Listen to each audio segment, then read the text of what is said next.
Meditations by Marcus Aurelius, Book 1.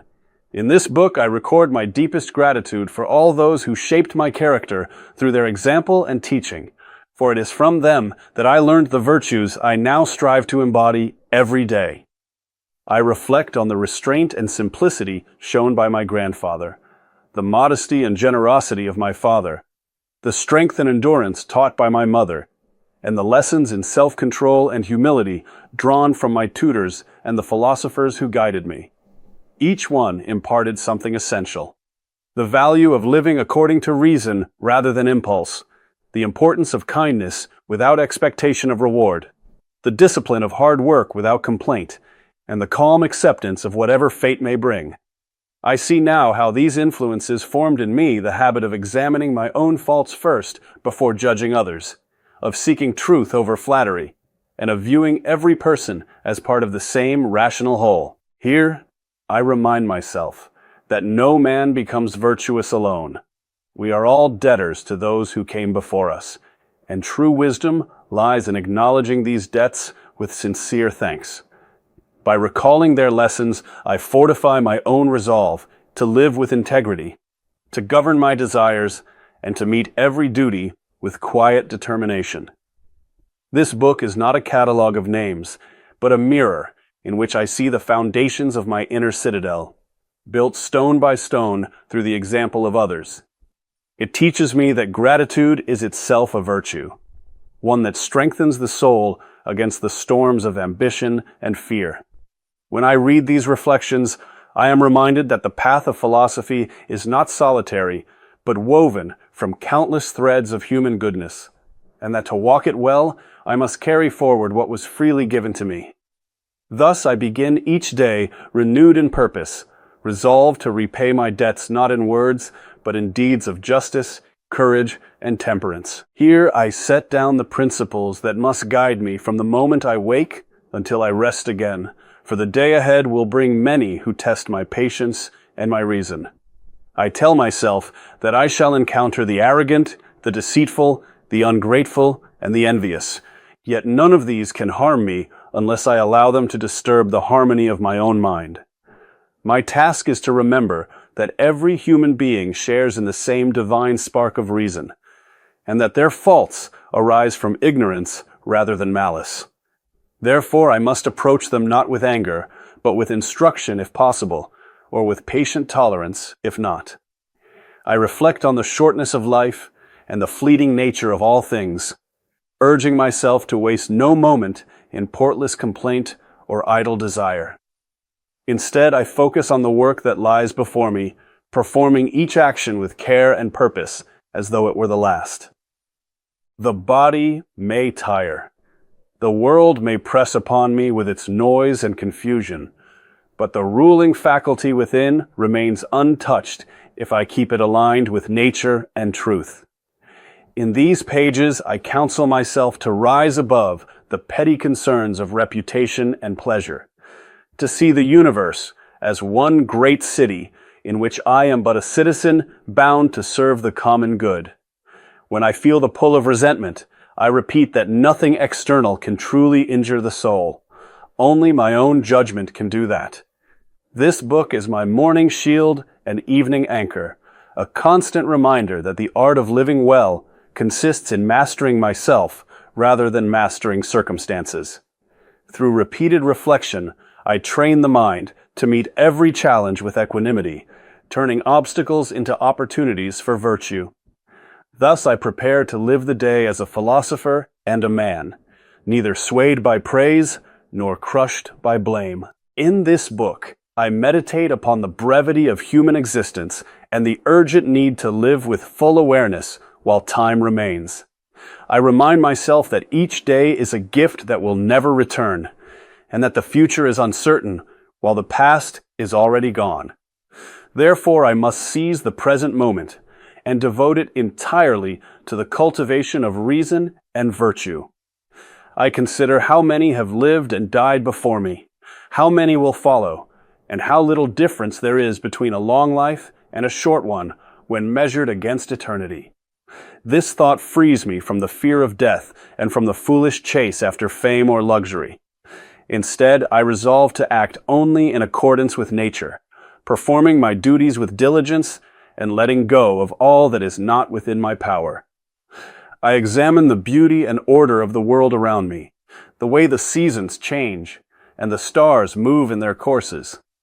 And I see that my own life is but a small part of this grand harmony. To live well is to align myself with that harmony, accepting what comes and giving back what I can. I warn myself against postponing the work of improvement, for tomorrow is not promised. Let me therefore practice justice today, show kindness today, and strengthen my soul today. These reflections are not melancholy, but liberating.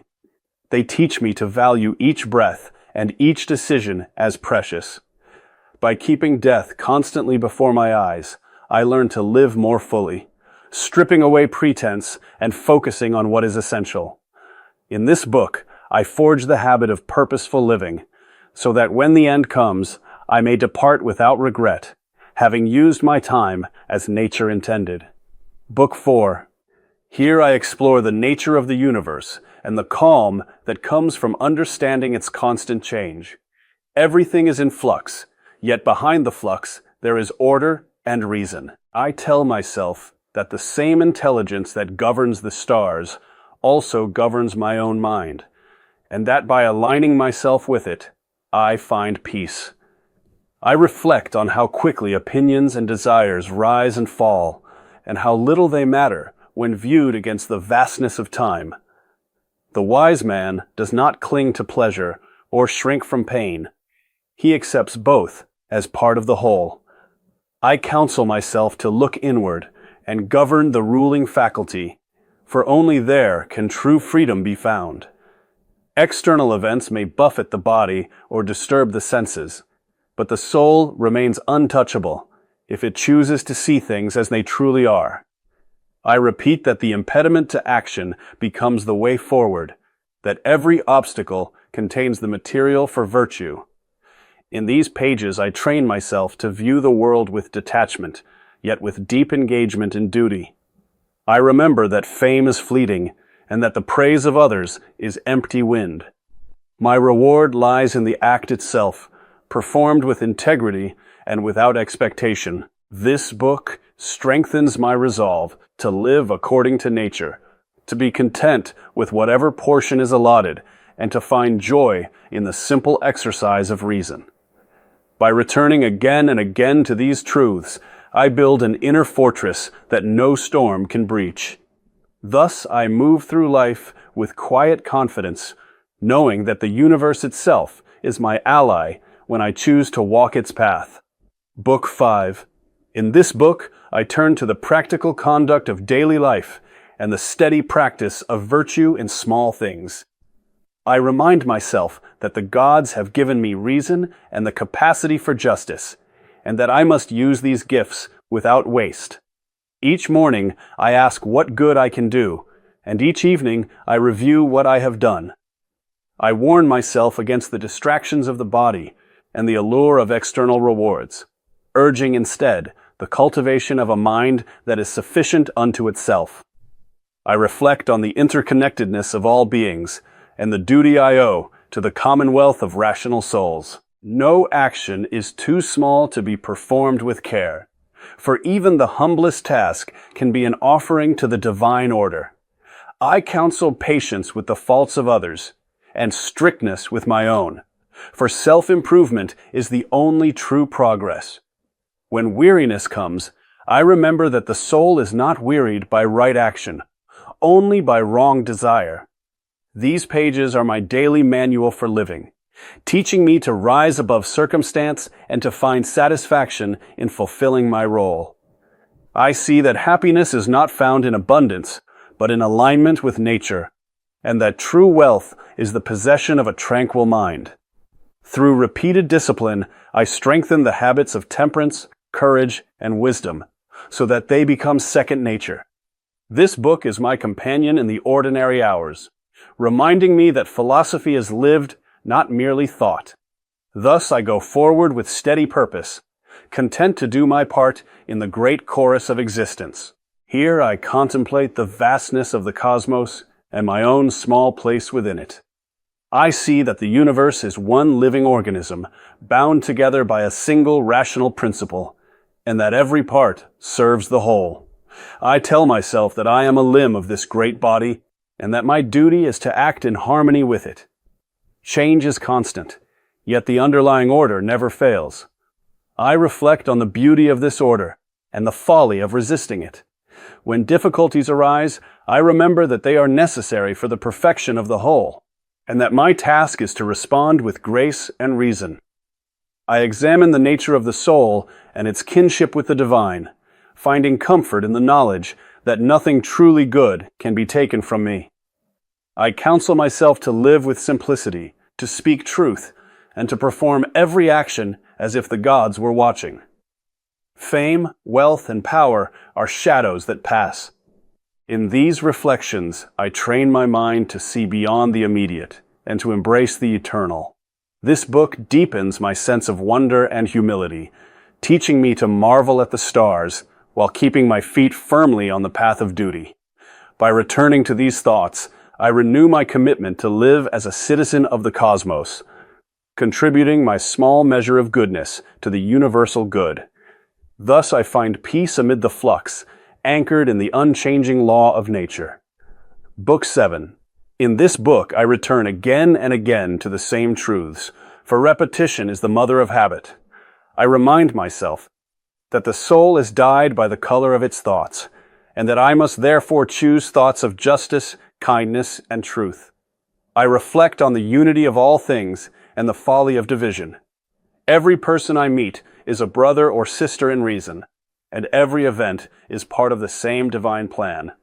I warn myself against the poison of anger and the trap of desire, urging instead the calm acceptance of whatever comes. I examine the nature of evil and find that it is only ignorance, nothing more. These pages are my training ground for the mind, where I practice turning obstacles into steps and adversity into opportunity. I see that the present moment is all I possess, and that to squander it is the greatest loss. I counsel myself to act with purpose, to speak with sincerity, and to judge with mercy. Through constant reflection, I strengthen the inner citadel until no external force can breach it. This book is my shield against forgetfulness, a repeated call to wakefulness and virtue. In it, I find the courage to continue, knowing that the path is long, but the goal is noble. Thus I walk forward with renewed resolve, my mind clear and my heart at peace. Book 8. Here I examine my own progress and the need for continual self-scrutiny. I ask myself whether I'd have grown wiser, more just, more temperate. I admit my shortcomings honestly and resolve to correct them without self-pity. I reflect on the nature of the good life and find it consists in living according to nature, free from unnecessary wants. I counsel myself to focus on the task at hand, to let go of past regrets and future fears. Every day offers fresh material for virtue, and every encounter is a chance to practice kindness. I remember that the opinions of others are not my concern. Only my own judgment matters. These reflections keep me humble and vigilant, preventing complacency. I see that true strength lies in the mastery of desire and the steady performance of duty. This book is my mirror and my compass, showing where I have strayed and pointing the way back. Through honest self-examination, I grow stronger in spirit, more useful to those around me. I find joy in the simple act of improvement, knowing that perfection is not required, only sincere effort. Thus, I continue the work of philosophy, day by day, step by step, until the soul reaches its natural perfection. In this book, I meditate on living authentically amid the complexity of human affairs. I remind myself that the world is full of pretense, and that I must remain sincere. I reflect on the shortness of life and the folly of wasting it on anger or envy. I counsel myself to seek the good in every situation and to act with integrity even when unobserved. I examine the nature of justice and find it to be the bond that holds society together. I warn against the pursuit of pleasure or fame, for both are fleeting and empty. These pages urge me to focus on what is eternal: reason, virtue, and the service of the common good. I see that every soul is capable of goodness, and that my role is to encourage it in others by my own example. This book strengthens my commitment to truth and to the quiet dignity of a philosophical life. Through these reflections, I learn to navigate the world without being stained by it, to remain in the world yet above its petty concerns. Thus, I move forward with clear purpose, my actions guided by reason and my heart open to the good in all things. Book 10. Here I seek balance in being, reminding myself that the soul finds rest when it is aligned with nature and free from excess. I reflect on the harmony between the individual and the whole, and on the duty to contribute my part without complaint. I counsel myself to accept the present moment fully, neither clinging to the past nor yearning for the future. I examine the nature of happiness and discover it lies within, in the right use of reason. These pages teach me to view every event as an opportunity for growth, and every person as a fellow traveler. I warn against the distractions of the senses and the illusions of the ego. This book is my guide to inner equilibrium, helping me to stand firm amid change and to find contentment in simplicity. Through repeated meditation, I cultivate the habit of gratitude and the practice of detachment. Thus, I live with quiet strength, my mind at peace, and my actions purposeful. Book 11. In this book, I turn inward to discover my true self, stripping away all that is false and temporary. I remind myself that the essence of a human being is reason, and that all else is secondary. I reflect on the virtues that define a good life and resolve to embody them fully. I counsel myself to live as though the gods were present, with honesty and courage. These reflections reveal the unity of all rational beings and the shared destiny we hold. I warn against the temptation to conform to the crowd or to seek approval from others. This book is my map to the inner kingdom, guiding me towards self-mastery and authentic existence. Through these thoughts, I learn to stand alone, yet connected to the whole. Thus, I continue the journey of self-knowledge, growing clearer and stronger with every step. Book 12. Finally, in this book, I embrace the present moment and affirm that a philosophical life is always within reach. I remind myself to forget past grievances, trust in the order of the universe, and act with justice today. I reflect on the impermanence of all things and the eternal nature of virtue. I counsel myself to live each day as if it were the last, performing every duty with full attention and goodwill. These pages are my closing meditation on mortality and on the freedom that comes from accepting it. I see that obstacles are only material for virtue and that the soul remains invincible when guided by reason. This book completes the circle of my reflections, returning me to the simple truths with which I began. It leaves me resolved to continue the work of improvement until the end. Thus I depart in peace, content with what I have done and ready for whatever comes next.